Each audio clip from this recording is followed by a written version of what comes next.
We are doing yoga for spondylitis. Spondylitis यहाँ हमारे इस पोर्शन के यहाँ से लेकर यहाँ तक के जो हमारे मसल्स है जब वीक हो जाते हैं, या तो ओवर यूज़ की वजह से वीक हो जाते हैं या फिर यूज़ ना करने की वजह से वीक हो जाते हैं। कभी कभी रॉन्ग पोस्चर्स की वजह से भी वीक हो जाते हैं। जैसे कि किसी को आदत होती है ऐसे फ़ोन पे बात करने की, किसी को आदत होती है कि कार में बैठे तो पीछे सपोर्ट नहीं दिया, और जब कार हिलती है, बम्पर्स आते हैं, स्पीड ब्रेकर आते हैं, और कार जब मोशन में जाती है तब हम पीछे की तरफ भी जाते हैं, कभी आगे की तरफ आते हैं, पर हमारा पोस्चर रॉन्ग होने की वजह से हमारी गर्दन को कोई सपोर्ट नहीं मिलता है, और धीरे धीरे इस आदत की वजह से हमारे जो मसल्स है वो वीक हो जाते हैं और फिर स्पॉन्डिलाइटिस हो जाता है। ना हो उसके लिए भी ये एक्सरसाइज है कि किसी को स्पॉन्डिलाइटिस ना हो, और अगर हो चुका है तो उसके लिए भी हम ये एक्सरसाइज बताएंगे कैसे करना है। So the very first exercise is, हाथों को ऐसे उठाया, ऐसे ज्वाइन करना है, ऊँगली पकड़नी है अपने पाम से and lift it upward, stretch करो ऊपर की तरफ, वापस लो। ऐसा 5 बार करना है, और फिर 5 बार करने के बाद कोनी से हाथ को इस तरफ पुश करना है ऑपोजिट डायरेक्शन में, फिर इस कोनी ऐसे इस तरफ ऐसे 5 बार कीजिए। अब पीछे ले जाइए अपने हाथों को और आगे लाइए, ऊपर फिर पीछे फिर आगे, पीछे और आगे। अब हाथ यहाँ ऐसे रखने हैं शोल्डर पे, और अपनी कोनी से सर्कल बनाना है, पूरा ओ बनना चाहिए 360 डिग्री, कोनी ज्वाइन होनी चाहिए, और ये आपके हाथ कान को टच होकर ऐसे पीछे जाने चाहिए। 5 बार सर्कल, 5 बार anti reverse, clockwise and anti clockwise, this way. ये आपके जो शोल्डर मसल्स हैं उसको स्ट्रॉन्ग बनाता है, एक्सरसाइज देता है। एक बात हमेशा ध्यान रखना, बेड से उठे वैसे ही तुरंत कभी भी ये स्ट्रेचिंग नहीं करना, क्योंकि आप जब बेड से उठते हो और अगर आप अपने मसल्स को स्ट्रेच करते हो, इसका मतलब ये है कि आपके जो वीक मसल्स है उसको आप खींच रहे हो।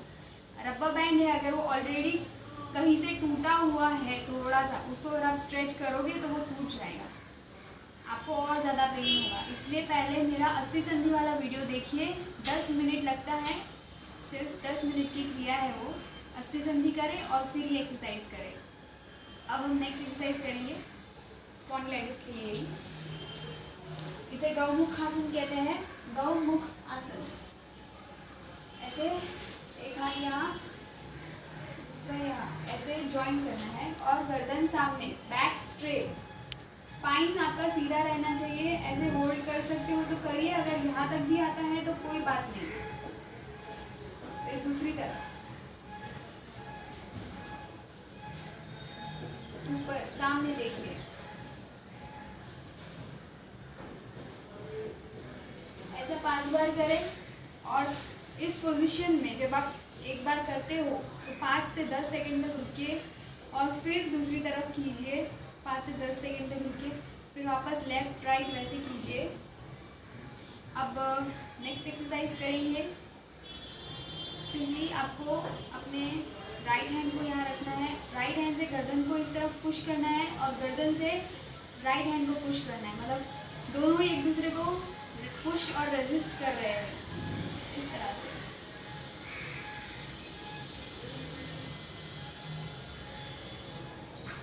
सेम थिंग यहाँ से, पुश एंड रेजिस्ट, फिर यहाँ से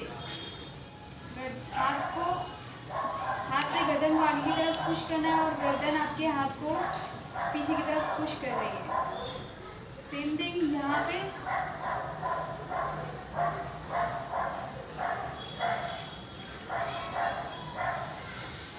नेक्स्ट एक्सरसाइज। हाँ, ये जो एक्सरसाइज की आपने, ये भी 5 से 10 सेकेंड तक रहनी चाहिए अस्थि संधि करने के बाद। जो भी मैंने जो एक्सरसाइज दिखाई है वो अस्थि संधि के बगैर नहीं करना। नेक्स्ट एक्सरसाइज, हाथों को ऐसे स्ट्रेच किया और फिर गर्दन को इस तरफ लेफ्ट साइड 5 से 10 सेकेंड रुकेंगे, फिर राइट साइड 5 से 10 सेकेंड। ऐसे 1 सेकेंड्स की घड़ी रहनी चाहिए सामने। मैं तो अपनी मेरी स्पीड ज़्यादा अभी बता रही हूँ क्योंकि हम वीडियो कर रहे हैं। अब नेक्स्ट एक्सरसाइज इस गर्दन को ऐसे टॉर्टोइस की तरह, कछुए की तरह आगे और फिर पीछे।